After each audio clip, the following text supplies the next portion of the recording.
Hi everyone. Today what we're going to do is go over the nomenclature review homework assignment, and the purpose of going over this is to go through a few things. First of all, I want to help you recognize what type of compound we are trying to name or write the formula for. And the second thing that I want to do is just go over how difficult this is going to be once we start mixing together all of these different types of chemical nomenclature. So I'm going to go to the board, and at that point, I'll go over exactly how to identify what type it is and how to go about either naming it or writing the formula for it.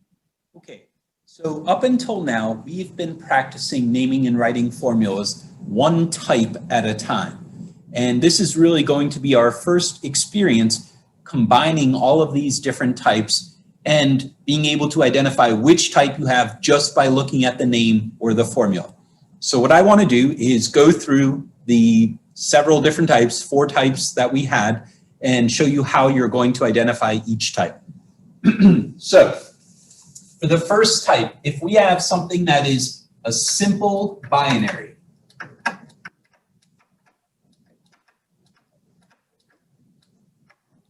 we're going to have one element come out of these first 2 columns, and we're going to have our second element come somewhere from the right side of the periodic table, one of these that I'm identifying over here.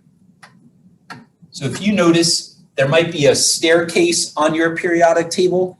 If you have an element that's coming from the left side and an element that's coming from the right side, then you have that simple binary compound, metal and nonmetal.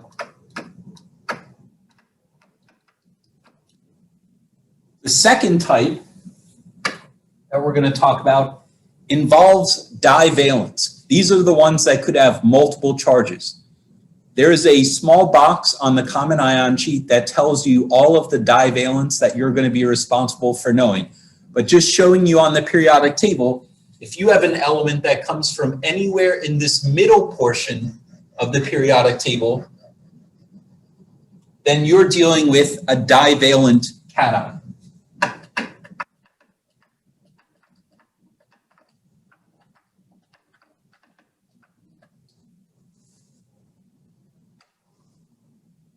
Okay, the next type that we learned about were the molecular or covalent compounds. And covalent compounds occur when both elements come from the right side of the periodic table. So again, these elements that are over here on the right side, if both of your elements come from this portion of the periodic table, then you have a molecular compound. That would include our noble gases, if any of them were to bond.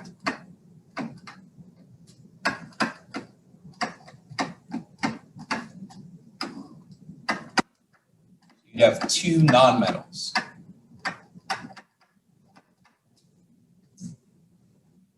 And then, of course, if you have a polyatomic, you have something that's coming from the right side of that polyatomic ion sheet. So in our first example, we have 2 nonmetals. Both carbon and oxygen are coming from the right side of the periodic table. So because they're both coming from the right side of the periodic table, we call that molecular. And remember, for molecular compounds, we use the prefixes. So in this case, there is 1 carbon, so no prefix, and 2 oxygens. So the name for this is going to be carbon dioxide.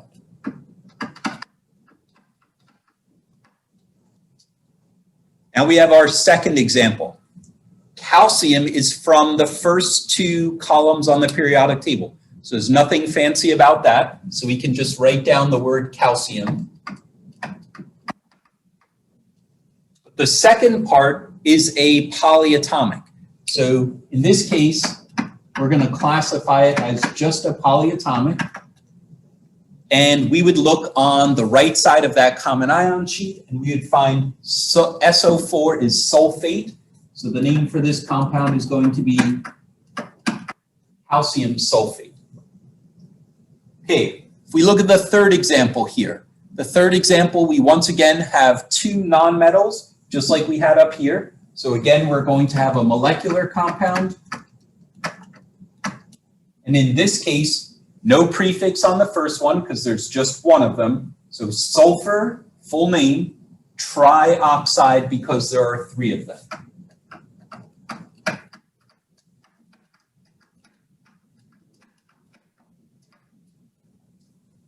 Okay, if we take a look at our next example, number 4. Again, an element from the first column on the periodic table. This is potassium and a polyatomic. So we're going to classify it as a polyatomic. So we have potassium. And in this case, this is the polyatomic ion that's known as carbonate. So it's potassium carbonate. Okay, in question number 5, notice that we have our first Roman numeral. A Roman numeral means we have a divalent compound, and they're telling us the charge. So tin with a Roman numeral 2 means that we have tin with a +2 charge. So I'm going to write that part down over here. This, by the way, is a divalent. The second part, nitride, is another element off the periodic table. You know it's an element off the periodic table because it ends as IDE. So nitride is in group 15. Remember that elements in group 15 will have a -3 charge. So we can write N with a -3 charge. So real quick recap. Elements in group 1 have a 1+ charge or +1 charge. Elements in group 2, 2+. Then we skip to 13, 3+. We skip over 3 to 12 because that's in that middle part of the periodic table where the divalents are. Then we start going the opposite way. So if we're in group 15, we have a 3-, 16, 2- or -2, 17, 1-. Group 18, of course, has no charge and for the most part is not going to participate in bonding. All right, so we have tin with a 2+. We have nitrogen with a 3-. We need to figure out what the least common multiple is. In this case, the least common multiple between 2 and 3 is 6. So in this case, in order to get up to 6, I'm going to need 3 copies of tin and 2 copies of nitrogen. So that'll get me to my 6 positive and 6 negative. In example number 6, we have another Roman numeral. So we have, again, a divalent. In this case, we have iron 3, iron with a +3 charge. And we have iodide. So iodide is another element off the periodic table. It's in group 17, so it's going to have a -1 charge. In order to get the charges to cancel out, I'm going to need 3 copies of the iodide. So FeI3. Let's take a look at question number 7. We have copper 2 phosphide. So once again, we have a divalent. Copper with a +2. Phosphorus is in group 15, so it's a -3 charge. Again, here we have to find the least common multiple. The least common multiple is 6. So I'm going to need 3 copies of my copper and just 2 copies of phosphorus in order to get their charges to cancel out. Okay, in our next example, we have a divalent and a polyatomic. So this is divalent and it's polyatomic. So it's both of these. And for these, I'm looking for you to provide both names. So the name of the polyatomic, PO4, you can look that part up. That's called phosphate. And the charge on the iron is what we need to figure out. So here we're going to have to divide this up. Phosphate has a -3 charge on it. That means the left side has a +3 charge. And since we only have one copy of iron, that iron must have the +3 charge. So this is known as iron 3 phosphate or ferric phosphate.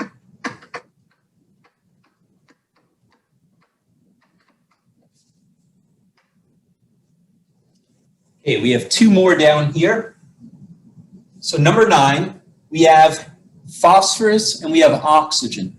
Both phosphorus and oxygen are on the right side of the periodic table. So this is another example of a molecular compound. So both of these have subscripts. So both elements will need prefixes. So the prefix that tells you that you have 2 is di. So the first part is diphosphorus. And the prefix 5 will tell you that you have 5 oxygens. So we have pent for 5. And then oxide. So diphosphorus pentoxide. Okay, finally, our last example on this first slide for me. So I'm going to identify iron as a divalent. So whenever we're given the formula for a divalent, we have to go back and figure out what the charge is going to be. So I have 3 oxygens. That's -6. That means the left side has to be +6. Notice that I have 2 irons. So if I have 2 things that come together to make +6, that means they are +3 each. So again, I have iron 3 oxide.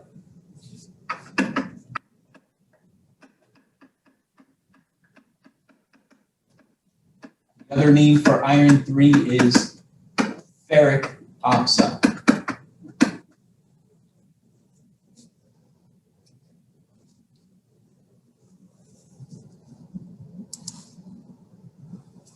Okay, let's take a look at number 11. Number 11, again with the Roman numeral. So again, I have a divalent.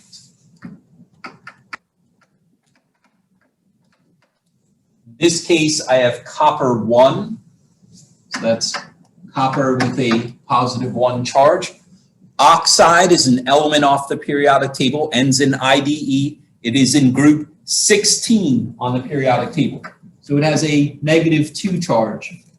Combining these, I need 2 copies of copper in order to cancel out the charge on my oxygen. So I need 1 copy of oxygen, but 2 copies of copper. So similar problem, number 12, just so you can compare. Again, a divalent, same divalent, copper. But this time, we're talking about copper with a +2 charge, Roman numeral 2. Again, we're talking about oxygen, the -2 charge. This time, because we have a +2 charge and a -2 charge, they will cancel each other out. So we'll get CuO. Okay, in our next example, what we're going to be looking at is another example with a divalent. So we have an element from the center of the periodic table. This is lead. So whenever we have a formula that has a divalent in it, we need to go back and figure out what the charge is going to be, because lead could be +2 or +4. We have to figure out which one it is. So oxygen, right side of the periodic table, group 16, -2 charge. That means the left side of this has to be a +2 charge. Since we only have 1 lead here, that means that lead has a +2 charge. So the name is going to be lead 2 oxide, or the other name for lead 2 is plumbous oxide. Okay, looking at number 14. This is a simple binary. We have metal from the extreme left side, group 1. We have a non-metal from the right side, so we just name it based on the 2 elements. So we have sodium and then iodide. So I'm going to call this binary here. The name is sodium iodide. Looking at number 15, same thing here. Element from group 1, element from group 17. So another example of just a binary compound. And in this case, the name is going to be lithium fluoride.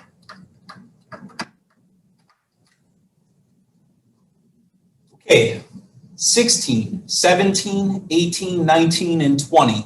All of these have divalents in them. And 17 and 18 have divalent N polyatomics. So I'm just going to real quick write this down. So we have a divalent with a polyatomic. Lead is another divalent with a polyatomic here.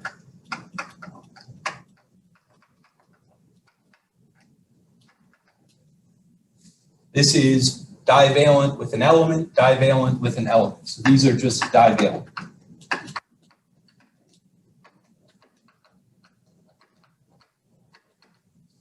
Divalent means that there is more than one possible charge. So for the next 5 examples, we're going to have to go back and figure out what that charge is. So for the first one, number 16, when we split this up, we have bromine.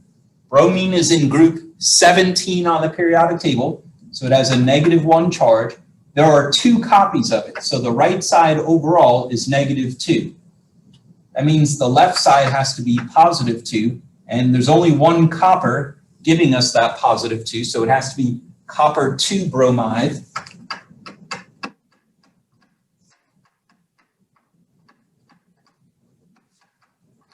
Which is also known as bromide.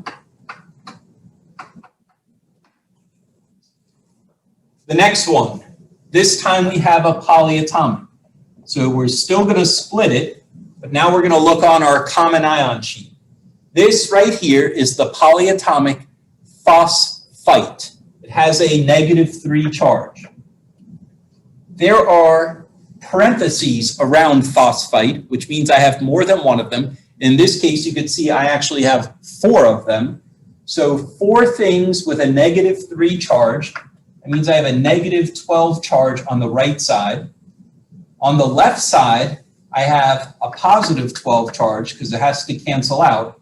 And I have 3 things giving me that +12 charge. That means each of them have to be +4. +4, +4, +4. So I have lead 4 phosphite.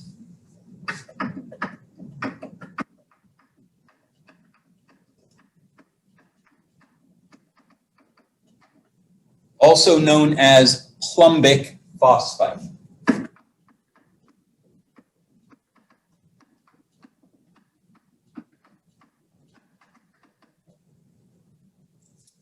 Real quick, I noticed on some of the homework assignments, some of you are writing regular numbers. You cannot do that. You'll get it marked wrong. Just real quick to recap, the numbers 1, 2, 3, and 4 as Roman numerals, 1, 2, so you can make them look like this. 3 is 3 lines. And then 4 is IV, meaning 1 less than 5. And we won't go above 4 in any of the divalents that we're looking at. Okay, the next one. In this case, again, I'm going to separate out my polyatomic from my metal. So I have chromate on the right side. Chromate has a -2 charge. There are 2 copies of it, so that's -4. That means the left side is +4. One thing getting you to +4, that means, again, we have lead 4. So lead 4 chromate this time, or plumbic chromate.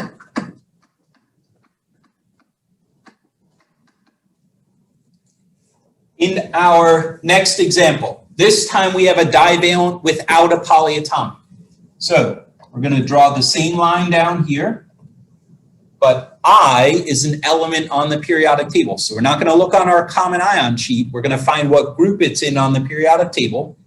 It turns out it's in group 17, which has a -1 charge. I have 2 copies of that. So I have a -2 charge overall, 2 times -1. That means the left side has to be +2. There's only 1 iron here, so it'll be iron 2 iodide.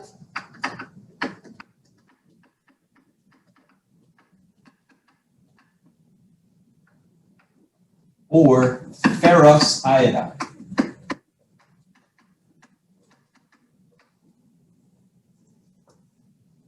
Finally, let's take a look at number 20. So I'm going to separate this. We have an element, sulfur. Sulfur, if you look on the periodic table, is in group 16. It's a -2 charge. We have 1 of them. That means the left side is +2. So we have tin 2 sulfide.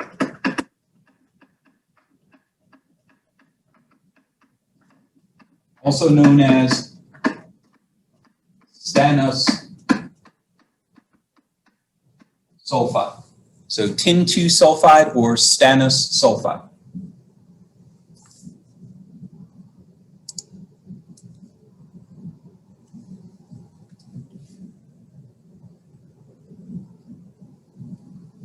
Okay, number 21. We have another divalent, not a polyatomic, so just a divalent. So again, we're going to split this up. So we have 2 copies of nitrogen, 2 copies of nitrogen. That means we have nitrogen, by the way, is in group 15 on the periodic table, so -3 charge. -3 times 2 means we have a -6 on the right. So we have to have a +6 on the left. Because we have 3 things giving us that +6, they're going to be +2 each. So this is going to be lead 2 nitride, also known as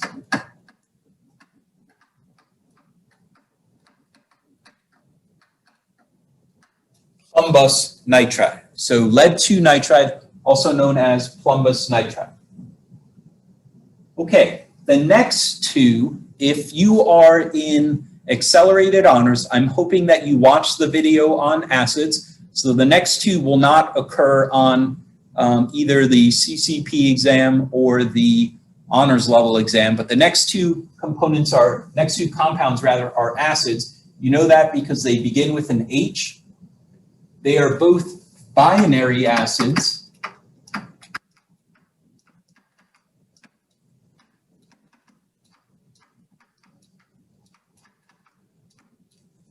So you're going to name them using that hydroblankic acid.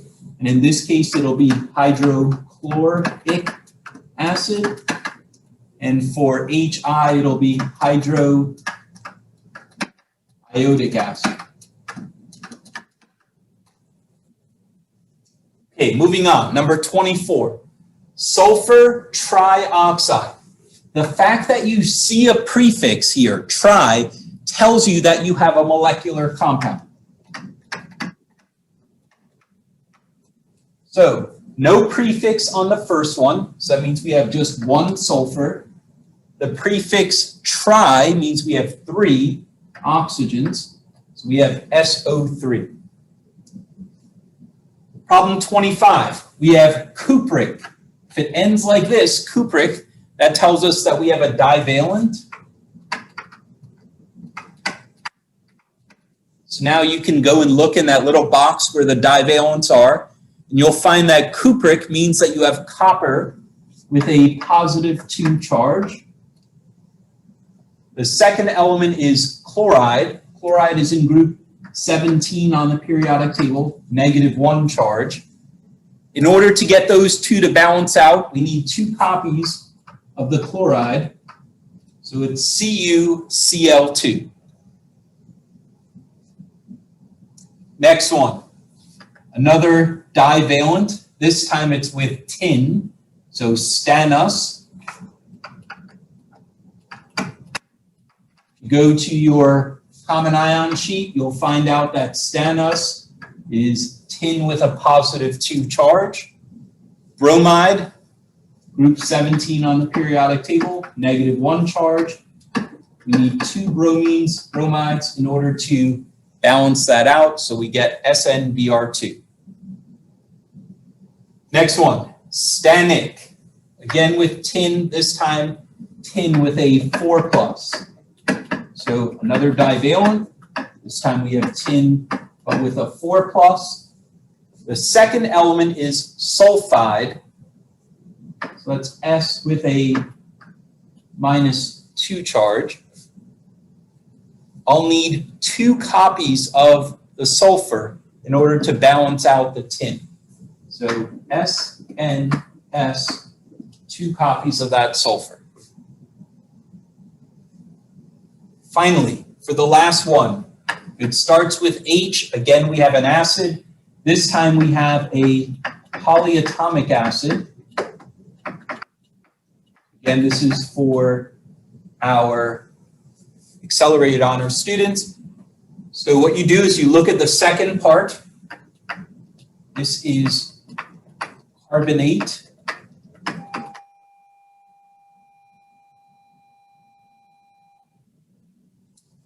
Remember, the rule for 8 is if it ends in 8, it changes to ic. So this becomes carbonic acid.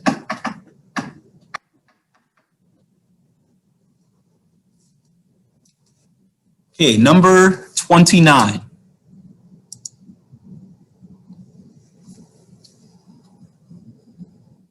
So those of you that are not in accelerated honors can kind of fast forward a little bit here, because we're going to go over a bunch of examples that are all acids. So we have a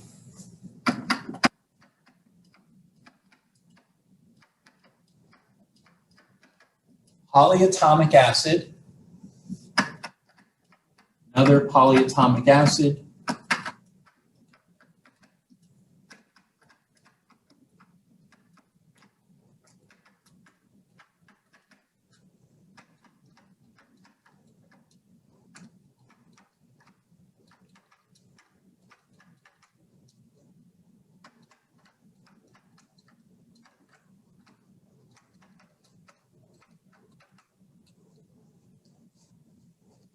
this one, hydrogen and one other element. This is a binary acid.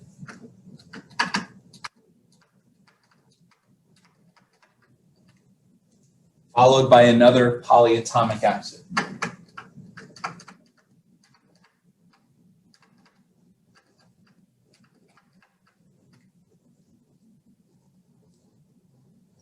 Okay, so for the first one, we look up NO2. We find out that NO2 is called nitrite. So this becomes nitrous acid. Remember, ite becomes us, ate ending becomes ic. Next one is nitrate. So this will become nitric acid. Us and ic are the 2 possible endings. Sulfate, that's SO4. This becomes sulfuric acid. Sometimes the pen explodes just like a real pen. The next one is chlorate.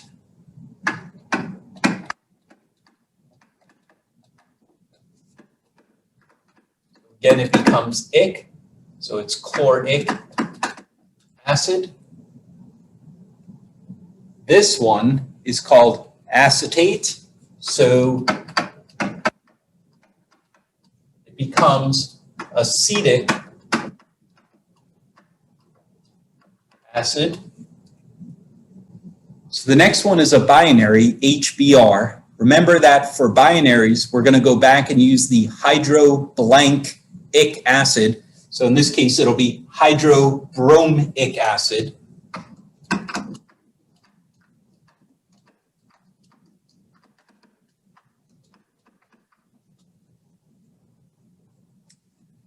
Next one is H3PO3. So phosphite.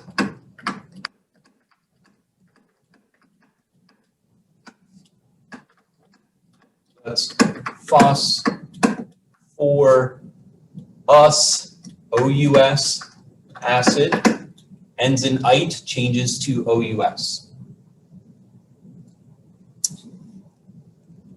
Okay, I'd like to welcome back all students now as we continue on here.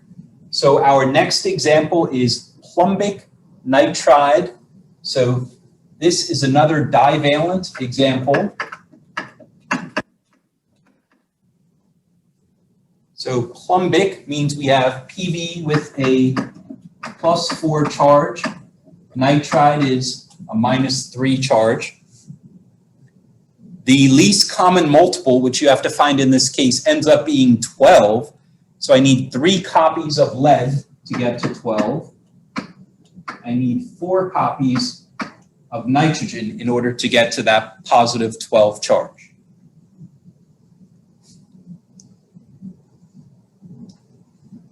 Next problem, number 37, another divalent, this time with a polyatomic. So divalent and a polyatomic.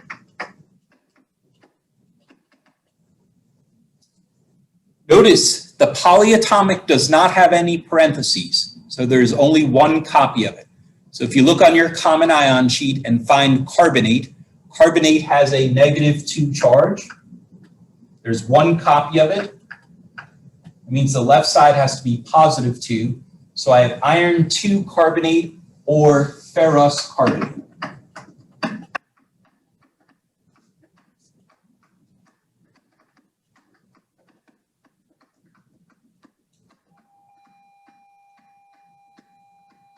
Okay, number 38.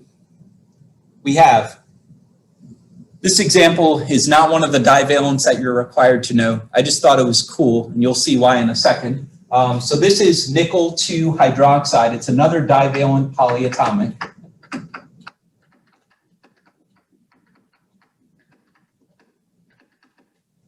So it's nickel 2 hydroxide.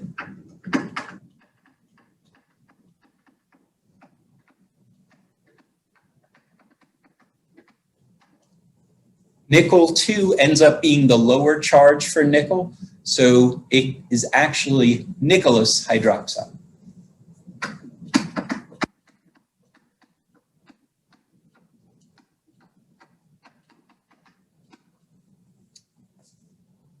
My son's name is Nicholas, although we don't spell it like that, but random fact. All right, next one. This is a regular binary, so element from group 2, element from group 16. So it's just a simple binary, the easiest type, and it's calcium sulfide.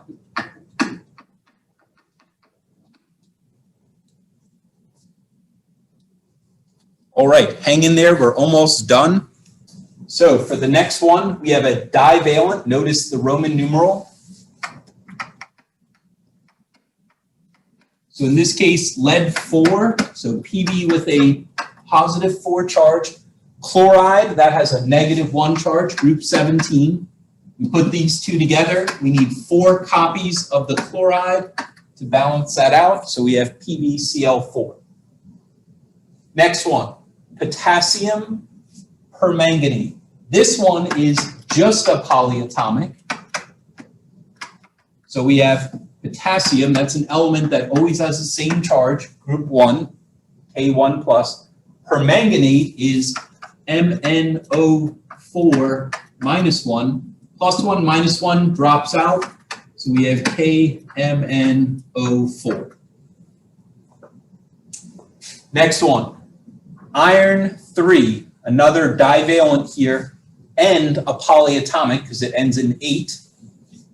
So divalent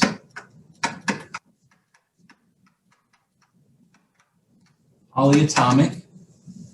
Iron 3 means we have Fe with a positive 3 charge. Sulfate, SO4 with a negative 2 charge. We have a least common multiple of 6. So we're going to need 2 copies of the iron in order to get to positive 6. We're going to need 3 copies of the sulfate to get to negative 6. And remember, with a polyatomic, if you need more than 1 copy of it, you have to enclose that in parentheses. So we have SO4, and we need 3 copies of it.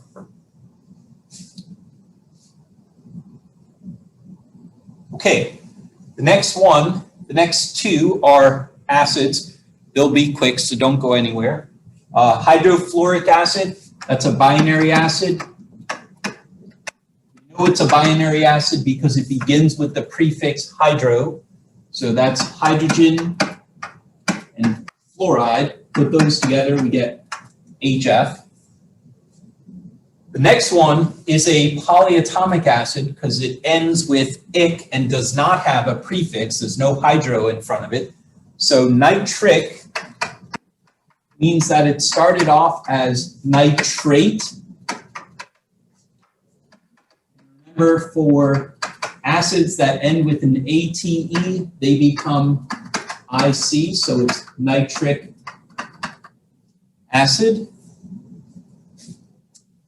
Our next example, iron 3 oxide. So we have a divalent. In this case, we have iron 3, so iron with a positive 3. Oxygen is group 16, so negative 2.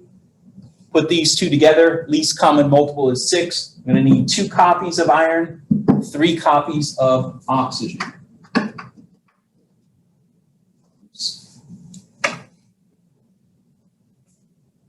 2 copies, 3 copies. Perfect. Okay, next one. Another divalent. This is just an element. So we have iron 2. That means iron with a positive 2 charge. Phosphide is phosphorus off the periodic table. Group 15, negative 3 charge. Again, our least common multiple is 6. This time we will need 3 irons, but only 2 phosphides. Okay, the next one is pretty straightforward. We have sodium chloride. That's just a regular old binary problem. Sodium is in group 1. Chloride is in group 17. Positive 1, negative 1 cancel each other out, but you probably knew that already with sodium chloride. Next one, a molecular. Notice the prefix, tri. So we have boron trifluoride, meaning you have 3 fluorines. Another molecular compound, both of them are coming from the right side of the periodic table. So this time we will need prefixes for both of these. So we have diphosphorus and 5 oxygen, so pentoxide.